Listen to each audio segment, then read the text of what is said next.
Black girl gives her last money to an old man. She stood on the roadside with empty pockets, watching the man drive away in a car that barely worked. That money was meant for her sick grandmother's medicine. By morning, black vehicles rolled onto her street, neighbors whispered, and a knock came that did not make sense yet.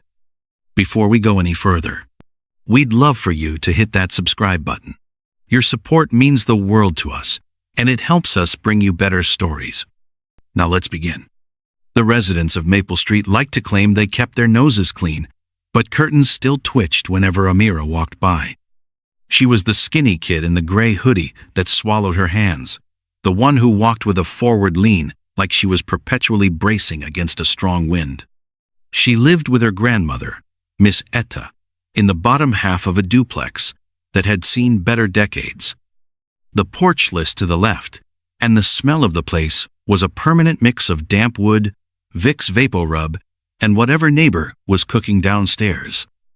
Every afternoon at 3:15, Amira came through the door, kicked off her sneakers, the ones with the cardboard insoles, and went to the kitchen. She pulled a heavy glass pickle jar from the back of the junk drawer. She didn't treat it like a holy relic or a magic spell. She treated it like a job. She dumped the coins onto the laminate counter and counted them with the grim efficiency of a bank teller. Miss Etta was usually on the couch, wrapped in a knitted afghan that had unraveled at the corners. She watched game shows with the volume low. She liked to act like she was just resting, but when she reached for her water glass, the tremor in her hand made the water slosh over the rim. "You eat yet?" Miss Etta asked, eyes glued to the screen. "Yeah, at school," Amira said. She hadn't. The lie came easy because the truth that she was saving her lunch money too would just start an argument neither of them had the energy for. By Friday, the jar was heavy, but usually about $4 short of what the pharmacy wanted for the beta blockers and the inhaler refills.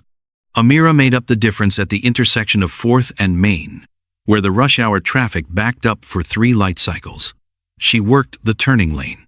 She had a squeeze bottle of blue glass cleaner and a rag that used to be a t-shirt. Most drivers pretended she was invisible. They stared straight ahead, gripping their steering wheels, terrified that making eye contact would cost them a quarter. "Get away from the car, kid." A guy in a Lexus barked through his window before she even sprayed. Amira didn't flinch.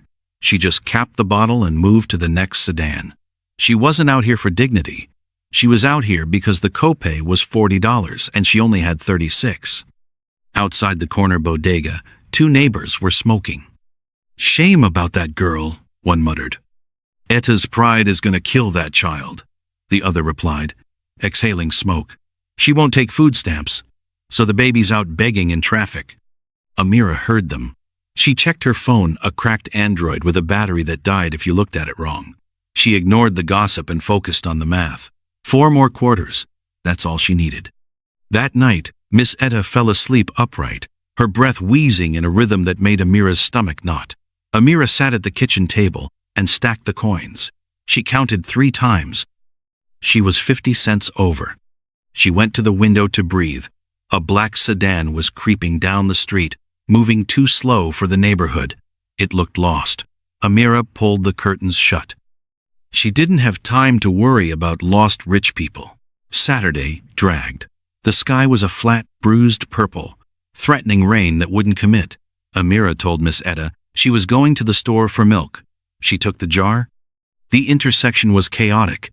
A delivery truck was blocking the box, and horns were blaring. Amira worked fast, dodging side mirrors. She made $2 in 20 minutes. It was enough. She capped her bottle, shoved the cash in her pocket, and started the long walk to the pharmacy. Near the bus stop, she saw the black sedan again. It was pulled over at a sharp angle, hood up. Smoke, acrid and oily, was drifting into the street. An older man stood by the front fender. He wasn't from around here. You could tell by the coat wool, tailored, no pilling, and the way he looked at the engine with absolute confusion. He wasn't angry. He looked defeated. People walked past him like he was part of the scenery. A teenager bumped him and didn't apologize. The man pulled out a phone, tapped the screen, and cursed softly. No signal, or maybe a dead battery. He looked around, his eyes landing on Amira. "Miss?" he called out. He sounded hoarse. Amira stopped. Her hand tightened around the jar in her hoodie pocket. "Keep walking," she thought. "The pharmacy closes in an hour." "Do you know, is there a service station?" he asked. "My radiator blew, I think, and my phone is dead." "Everything's closed on this block," Amira said. "Saturday." He slumped against the car. "Right, Saturday." He rubbed his face with a hand that looked like it had never changed a tire in its life. "I need to get to the Heights. It's an emergency." It wasn't a medical emergency. Amira knew what those looked like. This was a rich person emergency, a meeting, a dinner, a flight. "Bus doesn't run to the Heights on weekends," Amira said flatly. He let out a short, dry laugh. "Of course it doesn't." He patted his pockets, checking for a wallet, then froze. He checked the other pocket. "I left my wallet in the glove box." When the smoke started, he looked back at the car, which was now fully engulfed in steam. He couldn't go back in there. He looked at Amira, then at the street. He looked old then. Not wealthy old, just old.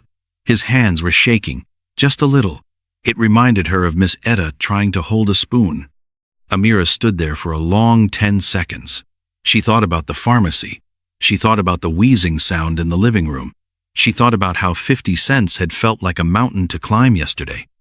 But she also knew what it felt like to be stuck, waiting for help that wasn't coming. "You can get a cab at the gas station on 8th, she said, "but they take cash only." "I don't have." Amira pulled the jar out. The glass was warm from her body heat. She unscrewed the lid. The smell of copper coins and vinegar hit the air. "It's mostly quarters," she said, "but it's about $40. The man stared at the jar. Then he looked at her face. "I can't take that. That's yours." "You need a ride," she said, pouring the coins into his cupped hands before she could talk herself out of it. The metal was heavy. "Just take it." "I don't even know your name," he stammered. "Doesn't matter," Amira said. She shoved the empty jar back in her pocket, turned around, and walked away fast. She didn't want him to see her face. She didn't want him to know she was crying because now she had to go home and tell Miss Etta the medicine would have to wait until Monday. The man stood there, the weight of the coins pulling his hands down, watching the gray hoodie disappear around the corner. The house in the Heights was quiet, not peaceful quiet. It was the kind of silence that echoed off marble floors and high ceilings. The man, whose name was Robert, sat at his kitchen island. He hadn't turned the lights on. The pile of quarters, dimes, and nickels sat on the granite counter. He had counted them. $42.50. He had a net worth that required 3 accountants to manage. He had spent more than this on a bottle of wine he didn't even finish last night. He picked up a quarter. It was sticky. His daughter called his landline an hour later. He let it ring. He didn't want to explain why he was home or why he hadn't made the dinner. He was thinking about the girl's eyes. They weren't hopeful. They were tired. She hadn't given him the money because she wanted a reward. She gave it to him because she thought he was pathetic and needed help. He opened his laptop. He wasn't a detective, but he knew how to find people. He remembered the street corner. He remembered the direction she walked. He remembered the specific, distinct shade of peeling paint on the duplex behind her when they first spoke. It took him until 3 a.m. Public records, property tax defaults, a robust file of unpaid medical bills attached to a resident named Etta, focused his search. "Amira," he whispered, reading the emergency contact name on a school record he shouldn't have been able to access. He slept in his chair. Sunday morning on Maple Street was usually dead, but at 9 a.m., a Lincoln Navigator parked in front of the duplex. Amira was in the kitchen, boiling water for oatmeal. She was in a foul mood. She'd told Miss Etta the pharmacy was out of stock. It was a flimsy lie, and she felt dirty for using it. There was a knock at the door. Not a police knock, too gentle. Amira opened it, leaving the chain on. Robert stood there. He looked different. He was wearing jeans and a sweater that looked normal. He held a coffee cup carrier in one hand and a thick envelope in the other. "I didn't want to wake you," he said. Amira undid the chain. "How did you find me?" "I have resources," he said, sounding almost apologetic about it. "Can I come in? I think I owe you some interest on a loan." Miss Etta shuffled out of her bedroom, clutching her robe. "Who is this? Amira? You in trouble?" "No, ma'am," Robert said, stepping inside. He didn't look at the peeling paint or the water stain on the ceiling. He looked strictly at Miss Etta. "I'm the guy your granddaughter saved from a very cold walk yesterday." He set the coffee on the wobbly table. He handed the envelope to Amira. "I didn't know what you needed," Robert said. "So I just handled the big stuff." Amira opened the envelope. It wasn't cash. It was papers. Confirmation receipts from the power company, paid in full, the water bureau, paid in full, and a letter from a private clinic confirming an appointment for Monday morning with a pulmonary specialist, prepaid. And at the bottom, a cashier's check, not for $1 million, just enough to cover rent for a year. Miss Etta snatched the papers, her suspicion warring with her eyesight. "What is this? We don't take charity." "It's not charity," Robert said firmly. He sat down on one of the rickety kitchen chairs without being asked. "I run a business. When an investor provides critical capital at a crucial moment, they get a return on investment. Amira invested in me.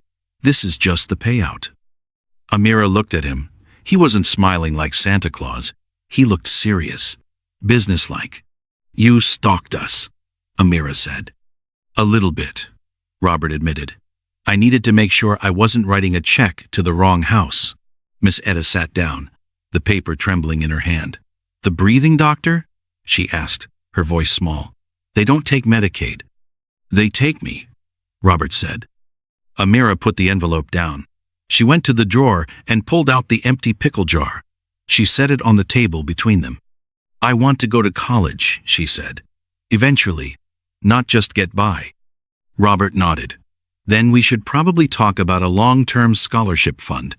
But let's get the breathing fixed first." The neighbors were watching from the windows again. They saw the expensive car. They saw the man leave an hour later. They saw the ambulance come the next day, not with lights and sirens, but a private transport to take Miss Etta to a doctor who actually looked her in the eye. It wasn't a fairy tale. Miss Etta still had bad days. The treatments were hard. Amira still had to study at the kitchen table with earplugs in because the duplex walls were thin. Robert didn't adopt them. He didn't move them into a mansion. He just stopped by every Tuesday. Sometimes he fixed things. He learned how to change a washer in a sink faucet by watching YouTube videos on his phone. Sometimes he just sat and complained to Miss Etta about his board of directors while she complained about her knitting. 3 years later, Amira graduated. She walked across the stage, and for the first time, her backpack wasn't heavy. She found Robert in the parking lot afterward. He looked older, tired around the eyes, but he was smiling. He handed her a box. Inside was the pickle jar. He'd kept it. It was filled to the brim with quarters. "For the laundry machines in the dorms," he said. "I hear they're expensive." Amira laughed. It was a real laugh, loud and unbarred. She hugged him, pressing her face against the expensive wool of his coat. "Thank you," she whispered. "No," he said, patting her back awkwardly. "Thank you for stopping." They got in the car.